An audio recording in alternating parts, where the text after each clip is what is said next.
A very good morning and welcome to our daily devotion. இன்னைக்கு நம்ம பார்க்க போது Psalms chapter 17 verse 13 to 15. So சங்கீதம் 17வது அதிகாரம் அதில் 13லேருந்து 15 பார்க்க போகிறோம். ஸோ இந்த சாம் தொடக்கத்தில் என்னன்னா அகெயின் நம்ம பார்க்க போது என்ன ஒரு விண்டிகேஷன். ஆண்டவரே நான் இந்த குற்றத்தில் என் கை சுத்தமாக இருக்குன்னு you vindicate me, you make justice for me தொடங்கினாரு டேவிட். அதுக்கப்புறம் என்ன பண்ணாரு, ஆண்டவர் அவரை ப்ரொடெக்ட் பண்ண சொன்னார். எப்படி ஒரு சின்ன குழந்தைய எப்படி பெற்றோர் ப்ரொடெக்ட் பண்ணுவாங்களோ அந்த கேரோட அந்த லவ்வோட, நாட் ஜஸ்ட் ஃபார் டியூட்டி. ஒரு குழந்தைய பெற்றோர் ப்ரொடெக்ட் பண்ணும்போது எப்படி பண்ணுவாங்க, with full love and care பண்ணுவாங்க. அதே மாதிரி என்னையும் ப்ரொடெக்ட் பண்ணுங்க ஆண்டவரேன்னு சொன்னார். இப்போ இந்த சங்கீதத்தை முடிக்க போதுன்னா வெரி எஸ்கட்டாலஜிக்கல் சென்ஸ்ல முடிக்காது. அது எஸ்கட்டாலஜிக்கல் சென்ஸ்னா எண்ட் டைம்ஸ், அதாவது பேசிக்கலி இவ்வளோ கஷ்டங்கள் நான் பட்டேன், நீங்கள் என்னை விண்டிகேட் பண்ணுறீங்க, இவ்வளோ ப்ரொடெக்ட் பண்ணுறீங்க. ஆனால் இறுதியில் எனக்கு மகிழ்ச்சி தரும்போது என்னன்னா உங்களை மாதிரி ஆகுறது. when I become like you, when I become in your likeness, when I get to meet you, when I'm in your presence, that is what is going to give me joy. இதை சொல்லி முடிக்கிறார் தான் இந்த சாம்ஸோட ஒரு சின்ன summary.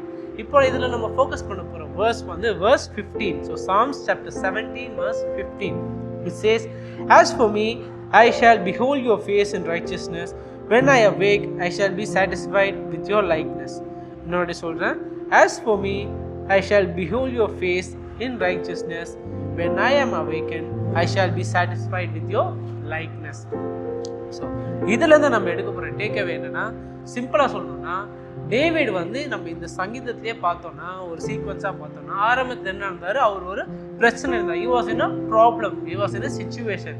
அந்த சிச்சுவேஷனில் என்ன சொல்கிறாரு, காட் ப்ளீஸ் விண்டிகேட் மீ, ஆண்டவர் என்ன டெலிவர் பண்ணுங்க, ஆண்டவர் என்ன காப்பாத்துங்க, இந்த சூழ்நிலையிலிருந்து நீங்க எனக்கு விடுதலை கொடுங்க, இந்த சூழ்நிலையிலிருந்து எனக்கு நீங்க clear me off from this ப்ராப்ளம்னு ஆரம்பிச்ச பிறகு அடுத்து என்ன போனாரு, ப்ரொடெக்ஷனுக்காக போனார். ப்ரொடெக்ஷன் எந்த மாதிரி ப்ரொடெக்ஷன், அதுவும் நார்மலாக ப்ரொடெக்ஷன் இல்லாமல் நம்ம என்ன பார்த்தோம், ஸ்பெசிஃபிக்காக அவர் யூஸ் பண்ணுற லாங்குவேஜ் ஒரு டெண்டலாக ஒரு கேராக அது பொயட்டிக்காக என்ன பண்ணி அந்த லாங்குவேஜில் கேட்டார் ப்ரொடெக்ஷன். ஒரு ஃபேர்மாக கேட்காம ஜென்டலான ப்ரொடெக்ஷன் கேட்டார். அதான் நம்ம என்ன பார்த்தோம், ஒரு பெற்றோர் ஒரு குழந்தைய ப்ரொடெக்ட் பண்ண சொன்னார். ஸோ டேவிட்க்கு வந்து இவ்வளோ சூழ்நிலை போயும் அவருக்கு எப்போ சந்தோஷம் வருதுன்னு சொல்கிறாரு பார்த்தீங்களா.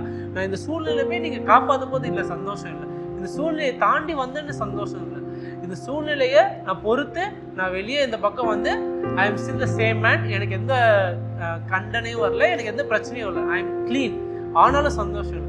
இங்கே டேவிட் சொல்றது 15வது சொன்ன மாதிரி இன்னொரு ரிப்பீட் பண்ணுறேன், as for me I shall behold your face in righteousness, when I awake I shall be satisfied with your likeness. அதாவது என்ன சொல்றாருன்னா, இவ்வளோ பிரச்சனை வந்தாலும் இவ்வளோ பிரச்சனை தாண்டி நீங்க தான் எனக்கு தக்க வச்சிங்க இந்த பிரச்சனை. even though you have sustained me through all of this problem, எனக்கு எப்போ சந்தோஷம் வரும்னா உங்க பிரசன்னத்துல உங்க லைக்னஸ்ல இருக்க போது தான் எனக்கு சந்தோஷம் வரும்னு சொல்றேன். So is ultimate Joy, is ultimate happiness will be fulfilled when he is in the presence of God, when he is in God's image. So David அதை தான் இங்கே பர்ஃபெக்டாக சொல்கிறார். நீங்கள் என்ன இந்த பிரச்சனைலேருந்து விடுதலை கொடுத்துட்டீங்களா, அதனால எனக்கு சந்தோஷம் இல்லை, நீங்கள் இந்த பிரச்சனை தாண்டி எனக்கு தக்க வச்சிங்களா, அதனால எனக்கு சந்தோஷம் இல்லை. My true happiness will only come when I am resurrected and then when I am made in your own likeness, in your own image. நான் திரும்பி உயிர் தெளிந்து உங்கள் 2வது வருகையில், அதாவது டேவிடுக்கு அப்போ ஜீசஸ் தெரியாது. ஸோ பட் என்ன சொல்றாரு, உங்க பிரசன்னத்துல when I am in your presence, when I am in your image, when I am in your likeness, உங்க இமேஜ்ல உங்க லைக்னஸ்ல நான் எப்போ திரும்பி வரணும் அப்போதான் எனக்கு என்ன வரும், அந்த சந்தோஷம் வரும். அது வரைக்கும் எனக்கு என்ன வராது, சந்தோஷம் வராது. I will not be happy because of this situation, but I will be happy when I am in your presence. So David இங்க நம்மளுக்கு என்ன ரிமைண்ட் பண்றாரு, நம்மளுக்கு எப்போ திரும்ப ரொம்ப சந்தோஷம் வரும்ப்பா, இவ்வளோ பெரிய பிரச்சனை நம்ம தப்பிச்சிட்டோம், அந்த ஹாப்பினஸ், அந்த சை ஆஃப் ரிலீஃப்ல விடும், நல்ல வேலை முடிஞ்சது. So instead of all those things இங்கே டேவிட் நம்மளுக்கு என்ன பண்ணுறாரு, ஒரு பிகர் பிக்சர் காட்டுறாரு. பிகர் பிக்சர்னா இதோட மெயின் இவெண்ட். இந்த பிரச்சனைலாம் ஓகே, ஆண்டவர் எப்பவுமே கண்டிப்பாக தக்க வைப்பார் தான், because is a faithful God. நம்ம எவ்வளோ பார்த்துருக்கோம், our God is a faithful God. Throughout all of your struggles and temptations, He will always sustain you. ஆனால் டேவிட் அதான் ரிமைண்ட் பண்ணுறாரு, உங்கள் வாழ்க்கையில் இந்த பிரச்சனைக்கெல்லாம் நீங்கள் சந்தோஷப்படாதீங்கன்னா உங்களுக்கு மெயின் இவெண்ட்டு இன்னொன்று இருக்குது. எது, அது 2வது வருகையில் இருக்கும்போது அவர் பிரச்சனத்தில் அவர் இமேஜில் இருப்போம். அதை தான் இங்கே நம்மளுக்கு என்ன பண்ணுறாரு, அதுதான் உங்களுக்கு அல்டிமேட் சந்தோஷம் டேவிட் நம்மளுக்கு ரிமைண்ட் பண்ணுறது. And that is what I want us to take away. ஒரு சின்ன prayer.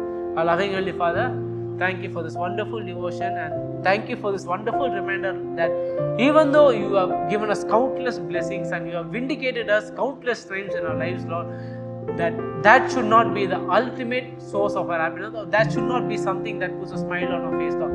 But it's just a small stepping stone towards the ultimate satisfaction, which is when we are resurrected and we are made in your own image and in your own likeness. Thank you for this beautiful reminder that you've given to us through this devotion. All of this in Christ's name I pray.